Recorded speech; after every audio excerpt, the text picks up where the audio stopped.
네, 오늘 저녁에 우리에게 주시는 하나님의 은혜 말씀은 누가복음 5장 12절에서 16절의 말씀입니다. 누가복음 5장 12절에서 16절의 말씀 다 같이 합독하도록 하겠습니다.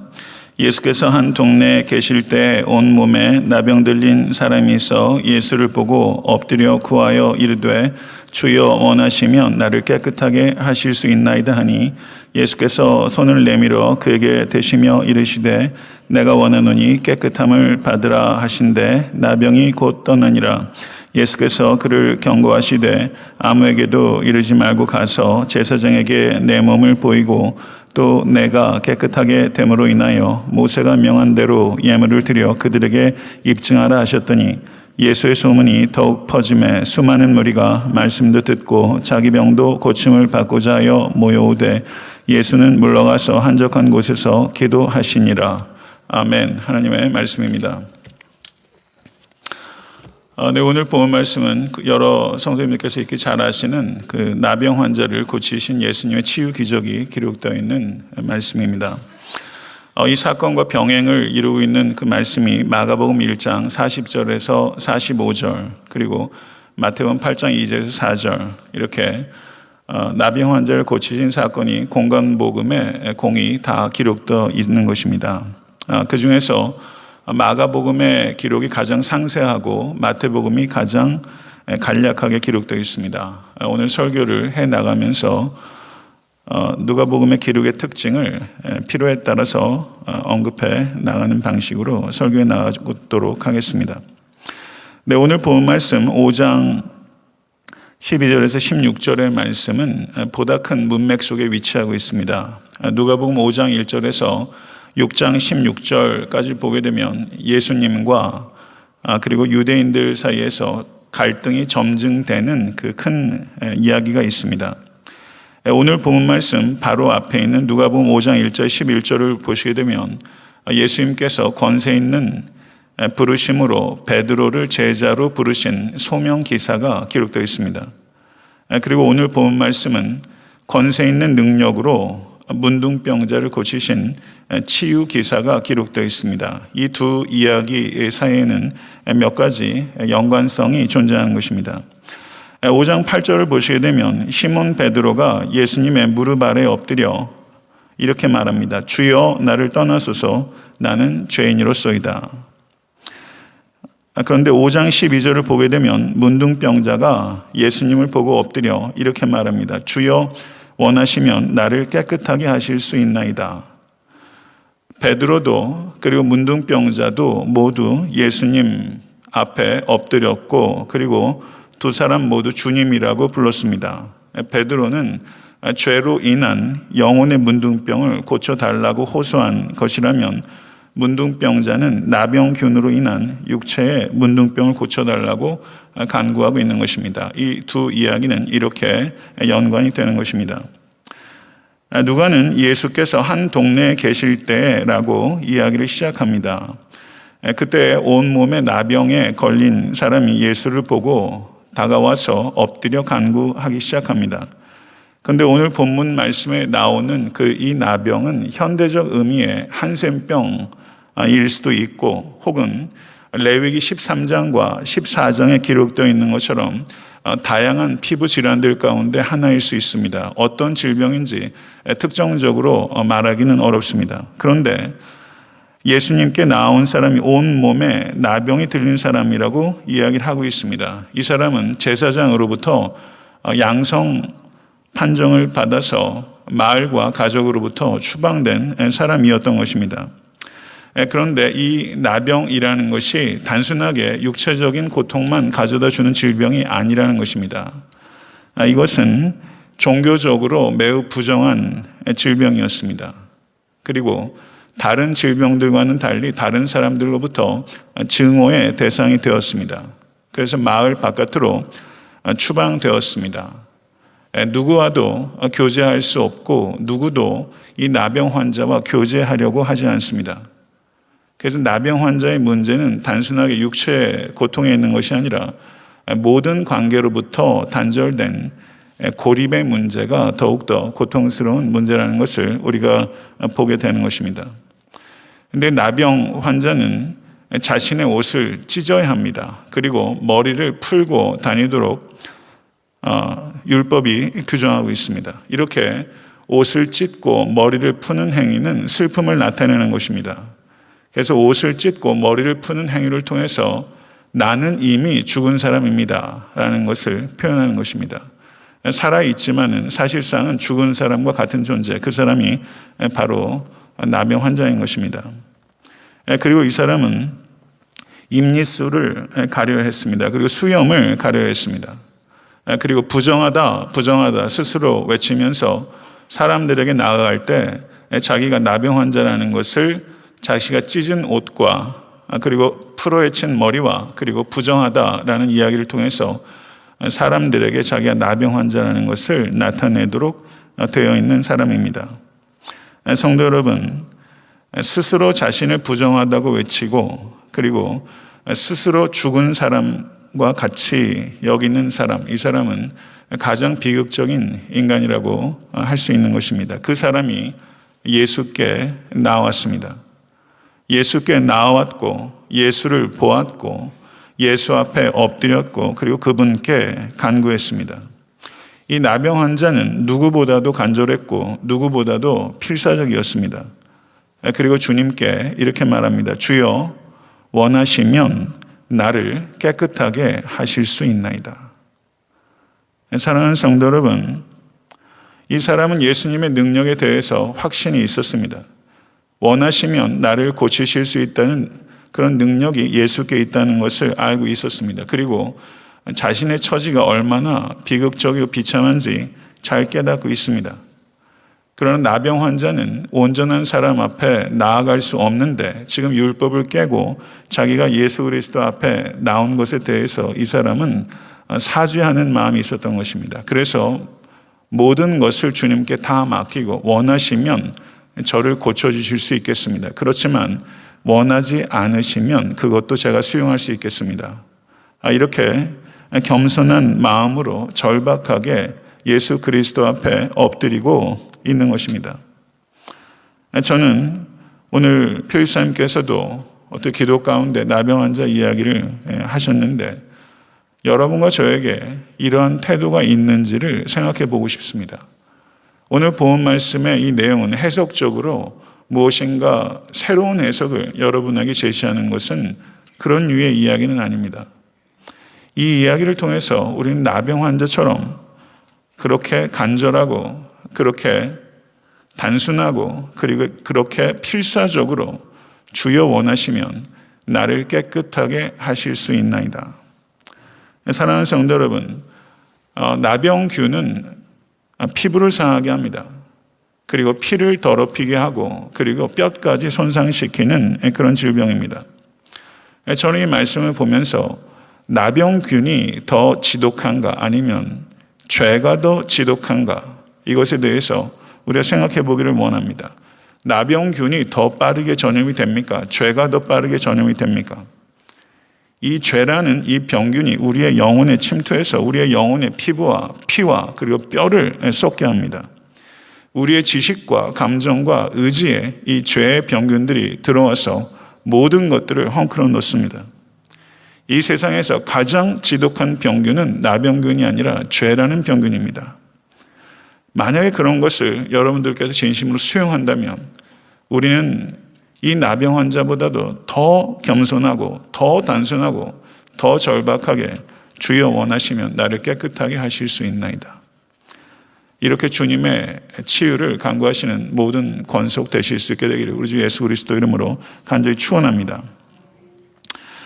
누가복음이 다른 공간복음서의 기록과 차이가 있다면 누가복음은 마가복음과는 달리 예수님의 감정을 극도로 자제해서 표현하고 있습니다. 마가복음 1장 41절을 보게 되면 예수께서 불쌍히 여기사라는 표현이 있는데 오늘 본문의 누가복음을 보게 되면 그런 표현이 나오고 있지 않습니다. 예수께서 불쌍히 여기사라고 번역되고 있는 성경 언어가 스프랑크니조마이라는 단어예요. 제가 하도 이 얘기를 많이 해서 아마 기억하신 분 있으실 거예요. 스프랑크니조마이. 이게 우리 교회의 수준입니다. 스프랑크나가 이 내장기관을 나타내는 건데, 스프랑크니조마이라는 단어는 내장기관이 끊어질 것 같은 고통을 느끼신 겁니다. 예수께서 그런 고통을 느끼셨다라고 마가복음은 언급하고 있는데, 누가복음은 그 표현을 생략하고 있어요. 왜 생략했을까요? 한번 생각해 보세요. 이 고통을 예수께서 느끼셨어요. 언어적으로 누가복음에는 표현되어 있지 않지만 예수께서 문둥병자를 보셨을 때 그 아픔을 느끼셨어요. 우리들을 보시고 예수께서 그 아픔을 느끼셨어요. 그리고 예수께서 나병 환자에게 손을 대셨습니다. 만져서는 안 되는 사람의 몸에 예수께서 그 거룩하신 손을 가져다 대셨어요. 사랑한다는 것은요, 위험을 감수하는 것입니다. 위험을 감수하지 않는 참사랑은 사실은 참사랑이 아닐 수 있습니다. 예수님의 이 사랑은 위험을 감수하는 사랑의 행위예요. 사랑하는 성도 여러분, 지금까지 인생을 살아오시면서 누군가를 사랑하시기 위해서 위험을 감수하신 적 있으실 거예요. 자녀들을 사랑하면서 위험과 희생을 감수하신 적 있으실 거예요. 희생을 감수하는 위험이 크면 클수록 그 사랑이 가져다는 감격과 열매가 큰 법입니다. 근데 문둥병은 어떤 병입니까? 감각이 무뎌지는 병입니다. 감각이 무뎌져 있는 병을 가지고 있는 문둥병자의 몸에 전혀 기대하지 않았던 예수 그리스도의 손이 와서 닿았어요. 무엇을 느꼈을까요? 그 감촉을 어떻게 느꼈을까요? 감각이 무뎌질 대로 무뎌진 몸은 그 촉각을 매우 희미하게 느꼈을지도 모릅니다.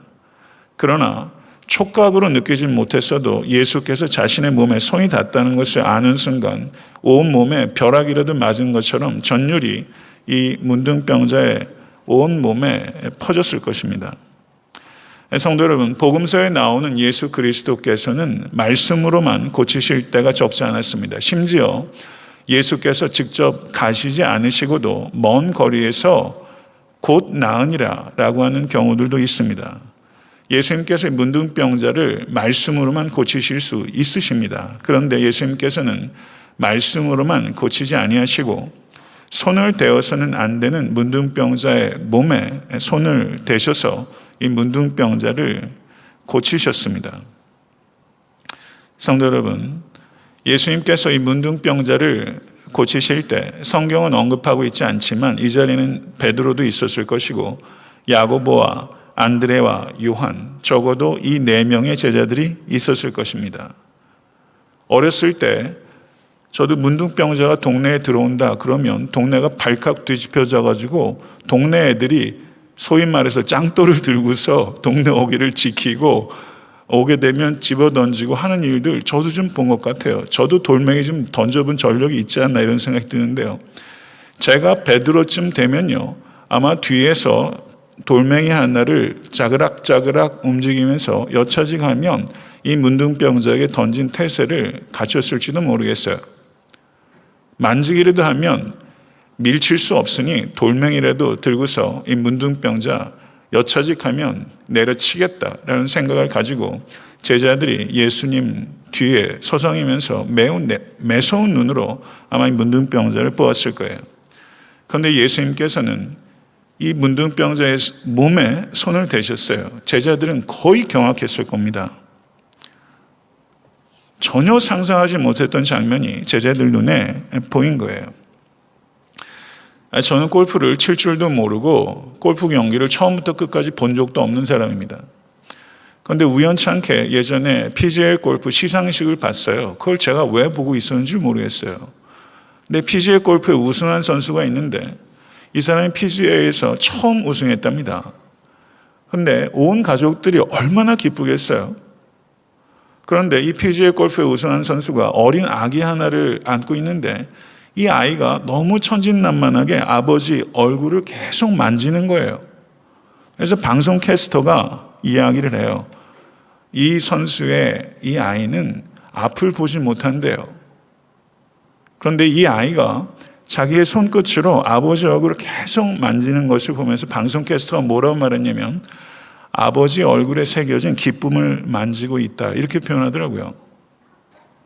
그래서 그 표현이 너무 마음에 와닿는 거예요. 아버지 얼굴에 새겨진 기쁨을 만지고 있다.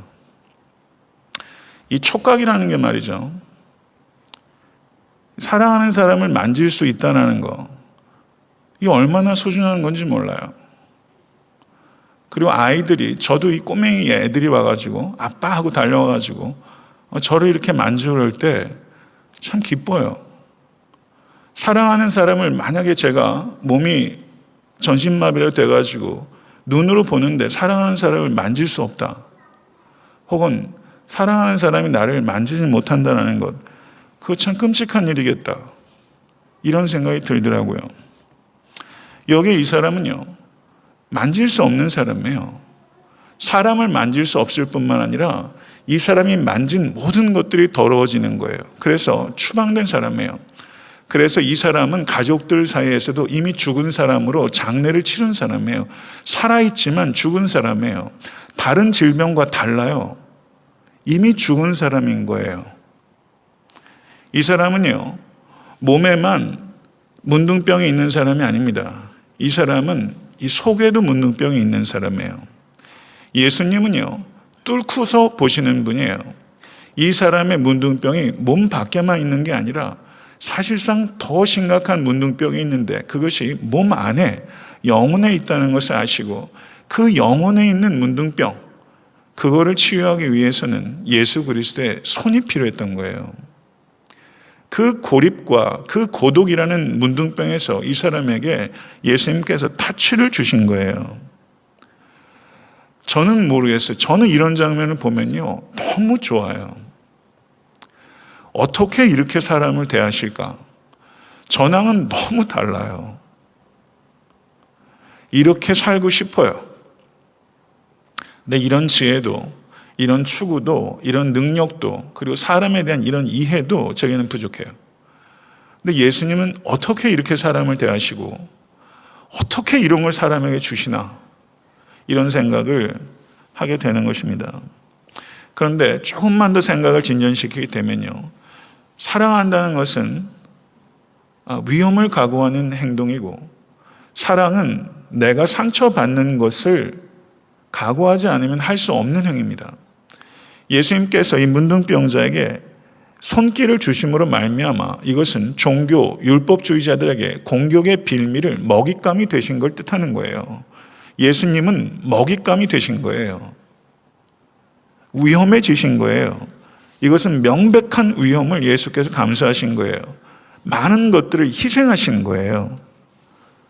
C.S. 루이스가 쓴 책 중에 4가지 사랑이라는 책이 있습니다. 좋은 책입니다.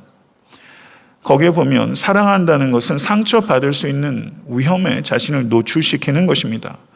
무엇이든지 참되게 사랑해 보십시오. 여러분의 마음은 분명 아픔을 느낄 것이며 어쩌면 부서질 수 있습니다. 정말 누구를 사랑하면요, 기쁨도 있는데 아픔도 와요. 사랑하기 때문에 오는 아픔이 반드시 있어요. 그리고 그 사랑 때문에 가루처럼 부서질 수 있는 것을 각오하지 않으면 참된 사랑이라고 얘기할 수 없습니다. 예수님께서는 우리의 영혼의 죄의 문둥병을 치유하기 위해서 예수께서는 아픔을 겪으셨고, 그리고 십자가 위에서 예수께서는 부서지신 것입니다. 예수 그리스도께서 이 땅에 육신을 입으시고 오셨습니다. 믿으십니까? 예수님께서는 하늘로부터 이 땅에 내려오신 하나님의 아들이십니다. 예수님은 참 인간이시고 참 하나님이세요. 육신을 입으신 하나님이십니다. 육신을 입으셨기 때문에 예수께서는 우리를 만지실 수 있었지만, 육신을 입으셨기 때문에 예수께서는 채찍질을 당하실 수도 있으셨고, 육신을 입으셨기 때문에 손으로 어린아이를 안으실 수 있었지만, 육신을 입으셨기 때문에 그 손에 못이 관통당한 것입니다. 이런 것입니다. 미국의 상원의원이었고 부통령까지 지낸 정치인이었던 휴버트 험프리라는 정치인이 있었습니다. 그런데 이 사람의 정치기자가 와서 물어요. 정치의 세계에서 긍휼은 어떤 의미가 있습니까? 전 대한민국 정치도 좀 이런 질문을 하고 이런 질문이 대답할 수 있는 좀 정치가 되면 참 좋겠어요. 나라 꼴이 말이 아닙니다. 이게 얼마나 좋은 질문이에요. 한국은요, 미리 다 써준 거, 짠 거 외에는 질문 받지도 않고 하지도 않고 질문할 틈도 주지도 않고 도대체가 어떻게 되는 건지 알 수가 없습니다.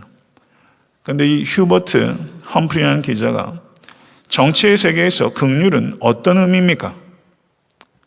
당황스러울 정도로 전곡을 찌르는 질문이에요. 근데 휴버트 험프리가 뭐라고 말했냐면 연필을 하나 들던 이 연필을 보십시오. 이 연필의 지우개는 지극히 작은 일부분입니다. 인생의 주된 부분은 경쟁입니다. 긍휼은 연필의 지우개에 불과합니다. 이렇게까지 말하고 싶진 않지만 정치 세계에서 긍휼은 단지 경쟁의 일부분일 뿐입니다. 이렇게 말했어요. 이 사람이 한 얘기는요, 정치인에게 있어서 긍휼은 주된 관심사가 아니라는 것입니다. 정치인에게 있어 긍휼은 주된 태도가 아니라는 것입니다. 저는 이 이야기를 책으로 읽으면서 긍휼이 정치인들에게 연필의 끝에 조금 달린 지우개 같은 거라면 긍휼이 그리스도인들에겐 도대체 뭔가? 목사인 나에게 긍휼은 무엇인가? 교회에게 긍휼은 무엇인가? 이 질문을 하게 됩니다. 우리의 관심은요, 긍휼이 아닙니다. 정치인뿐만 아니라 그리스도인 우리의 관심도 긍휼이 아닐 때가 너무 많아요. 우리의 관심은요, 더 많이 갖는 거예요. 더 높이 올라가는 거예요. 더 유명해지는 거예요. 목회자들을 봐도 그런 것 같아요. 제게도 그런 모습이 없다고 어떻게 말할 수 있겠습니까? 더 많이 갖고, 더 높아지고, 더 유명해지고, 더 영향력 있어지고 싶어 하는 것.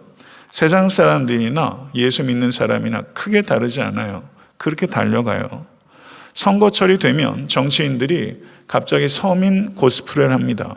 갑자기 안 가던 재래시장을 정치인들이 얼마나 뻔질나게 다니면서 평소에 먹지도 않던 떡볶이를 먹고 햄버거를 사 먹고, 그래서 어떤 정치인은 햄버거를 포크하고 칼을 갖다 줄 때까지 먹질 않고 있더래요. 그거 갖다 주니까 그때서야 썰더랍니다. 햄버거를.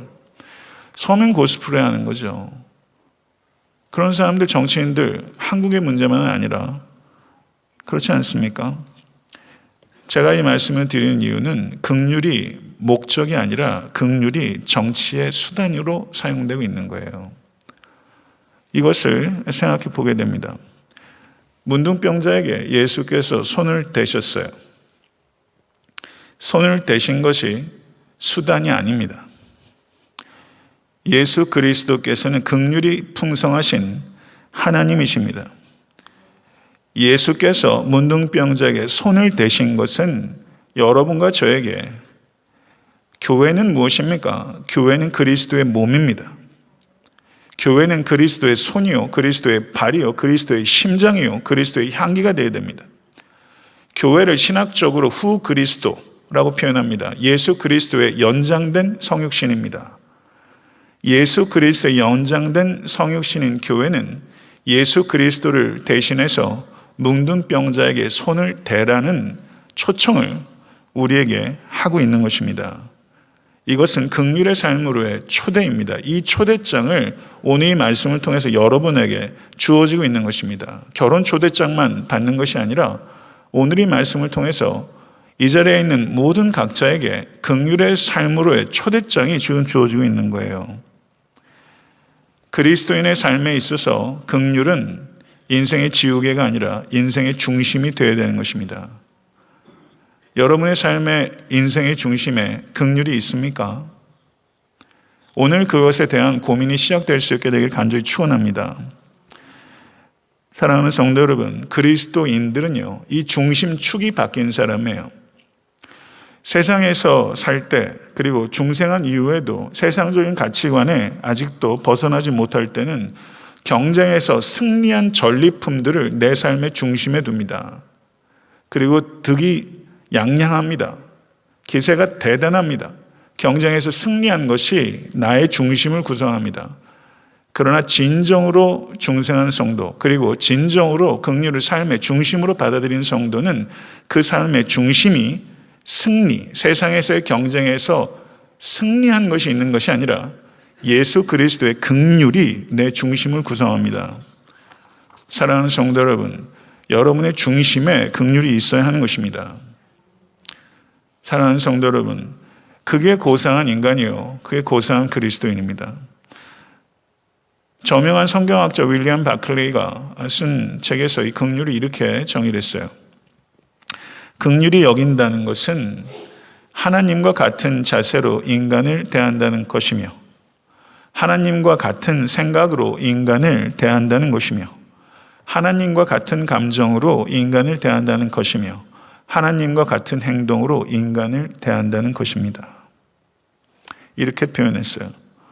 알렉산드리아의 교부 클레멘트는 긍휼을 이렇게 말했습니다. 긍휼은 하나님이 되는 것을 연습하는 것이다. 하나님이 되는 것을 연습하는 것이다. 이것은 경악스러운 말입니다.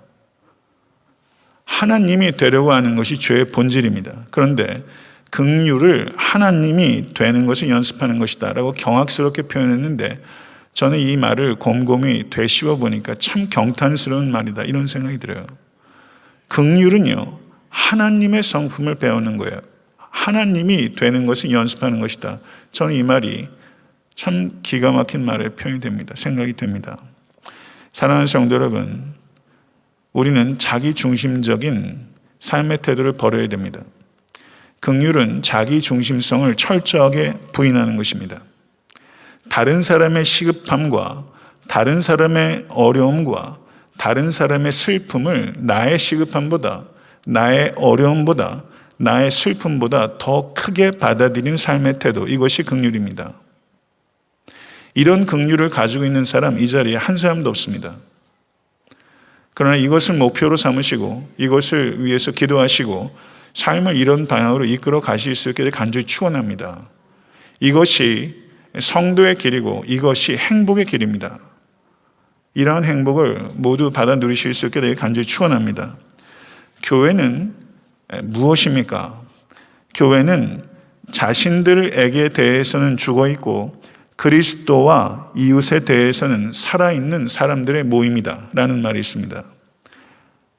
교회를 이렇게 데피니션하는 것은 제가 처음 봤어요. 마음에 쏙 들더라고요. 교회는 자기에 대해서는 죽어 있고 그리스도와 이웃에 대해서는 살아있는 사람들의 모임이다. 정말 애타한테 섬기는 교회가 이런 교회 될 수 있게 되기를 간절히 축원합니다.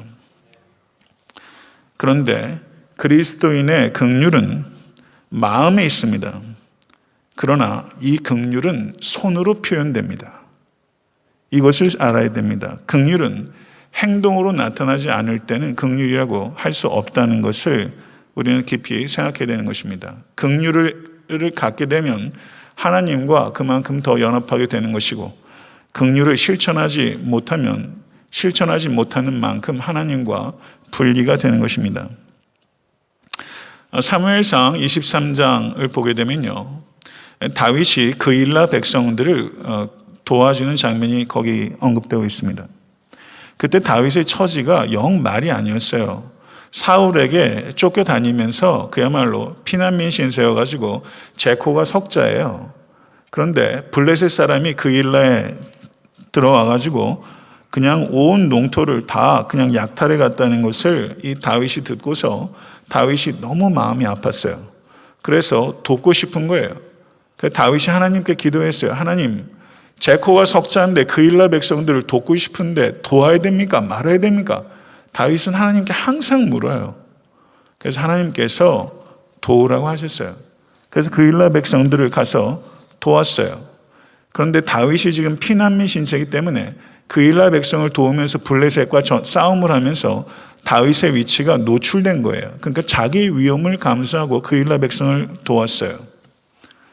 야고보서 4장 17절을 보게 되면 사람이 선을 행할 줄 알고도 행치 아니하면 죄니라.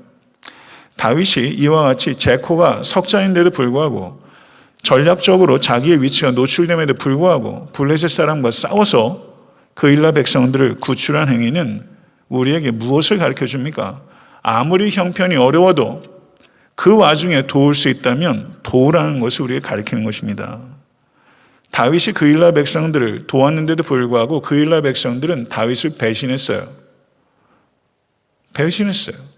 자기 희생을 감수하고 누구를 도와서 배신당하는 일이 많아요. 안 그렇습니까? 배신당하는 일이 의외로 많습니다. 어쩌면 그럴 때가 더 많을 수도 있어요. 그런데 다윗은 이 그일라 백성을 도왔어요. 그 결과 다윗은 아무것도 얻은 게 없습니까?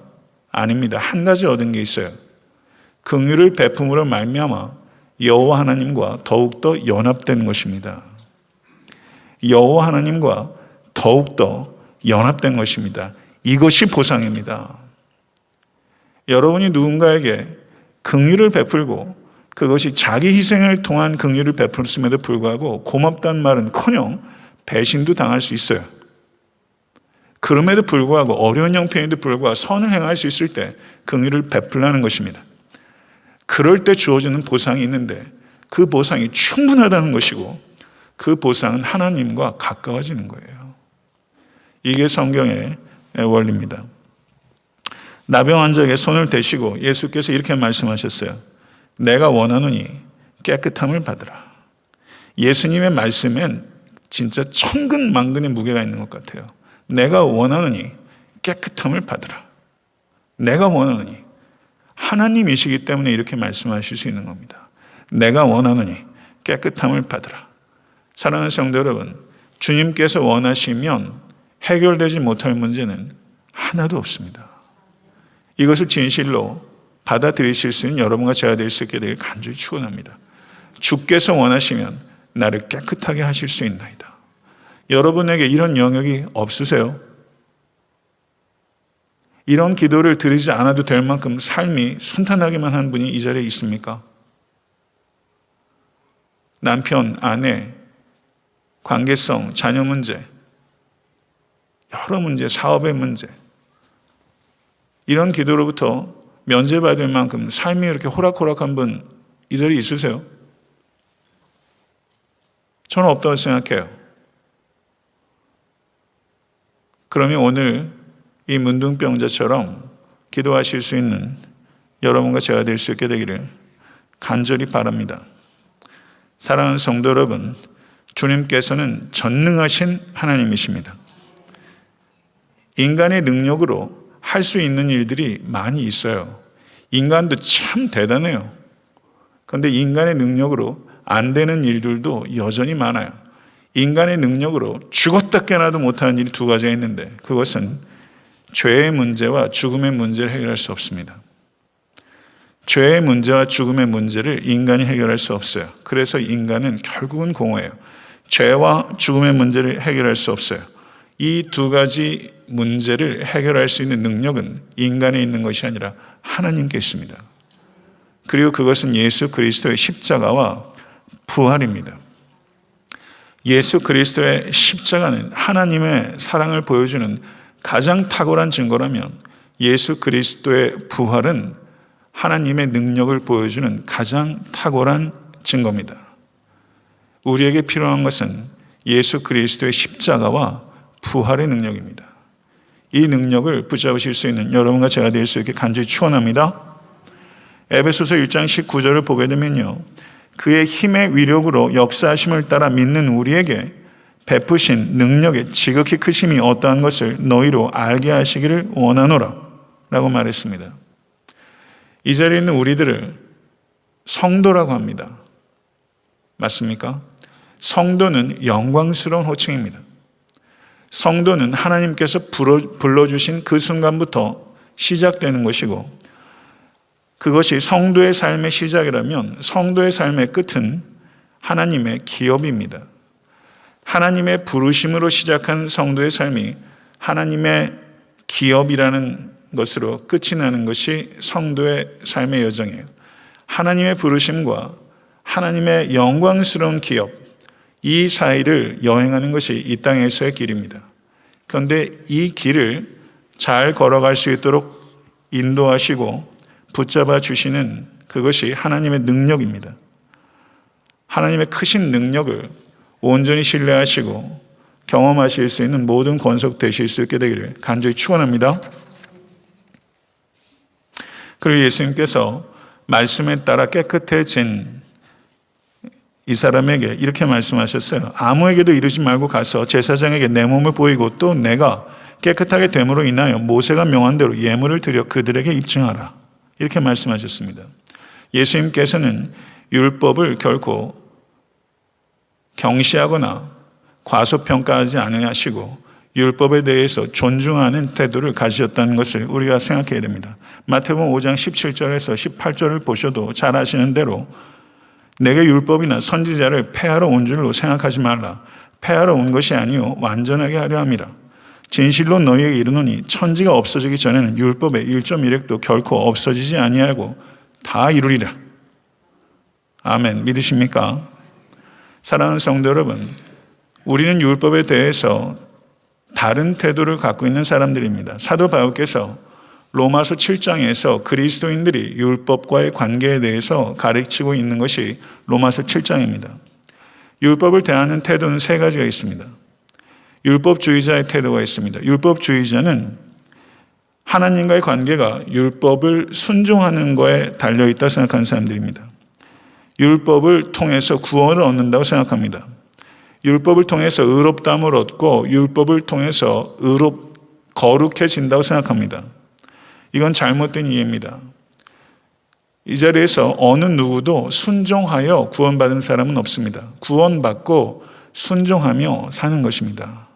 이것이 은혜의 종교입니다. 우리는 은혜로 구원을 받았고 은혜로 거룩해지는 사람들입니다. 믿으십니까? 두 번째 태도는 율법, 폐지론자들입니다. 이 사람들은 은혜를 잘못 이해합니다. 그래서 율법을 무시합니다. 그리고 하나님께서 우리에게 주신 자유를 방종의 기회로 잘못 오용합니다. 이것이 율법 폐지론자입니다. 세 번째 태도는 그리스도인들의 태도입니다. 우리는 율법주의자도 아니고 율법 폐지론자도 아니고 우리는 율법을 성취하는 자유인입니다. 저를 한번 따라해 보시죠. 나는 율법을 성취하는 자유인이다. 그것이 그리스도인입니다. 율법에 대해서 오늘 제가 충분하게 설명하지는 않지만 간략적으로 중요한 요점을 말씀드리는 거예요. 우리는 율법을 성취하는 자유인입니다. 갈라디아서 5장 5절을 보셔도 우리가 성령으로 믿음을 쫓아 의의 소망을 기다리노니 라고 말합니다. 성도 여러분, 우리는 구원을 위해서 일하는 사람이 아니라 확정된 구원을 기다리는 사람입니다. 믿으십니까? 우리는 구원을 얻기 위해서 살아가는 사람이 아니라 확정된 구원을 기다리는 사람이에요. 율법은 좋은 것입니다. 율법은 성도의 자유로운 삶을 제한하기 위해서 주신 것이 아니라 성도의 자유로운 삶을 보존하기 위해서 주신 것입니다. 그렇기 때문에 그리스도인들이 율법을 대하는 태도는 율법주의자들처럼 율법을 무서워하는 것도 아니고 율법 폐지론자처럼 율법을 무시하는 것도 아닙니다. 그리스도인들이 율법을 대하는 태도는 율법을 사랑하고 성령께 의지해서 그 율법을 성취하는 사람입니다. 율법을 성취하는 능력은 성령님께 있는 것입니다. 성령님을 의지해서 그리고 내 의지를 사용하여 그 율법을 성취해 가면서 거룩을 이루어가는 것이 성도의 삶입니다. 그것이 성도의 복입니다. 15절과 16절을 보게 되면 예수의 소문이 더욱 퍼지매 수많은 무리가 말씀을 듣고 자기 병도 고침을 받고자 하여 모여오되 예수는 물러가서 한적한 곳에서 기도하시니라. 나병 환자를 고치신 후에 있었던 일들을 간략하게 이야기하면서 이 나병 환자를 고치신 기적 사건을 마무리하고 있어요. 이것을 보시면 여러분 우리가 무엇을 생각해야 됩니까? 예수님께서는 인기를 쫓으신 적도 없으시고 인기에 연연하신 적도 없으신 분입니다. 예수님께서는 환호하는 자리에 머무는 사람이 아니었어요. 예수님께서는 영광의 자리를 의도적으로 피하시는 분이셨어요.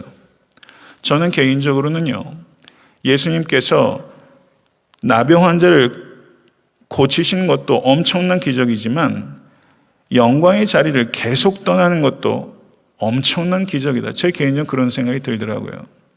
영광의 자리에 안주하고 좋아하지 않는 사람, 이 자리에 한 사람도 없습니다. 다른 사람들이 환호하는 거 좋아하지 않는 사람 한 사람도 없어요.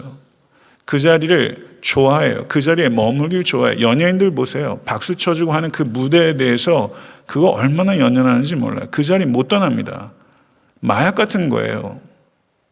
나 좋아하고 나 좋아해주고 환호해주고 높여주는 자리 누가 떠날 수 있습니까? 누가 끌어내려서 더 이상 올라가지 못해서 떠나는 거지.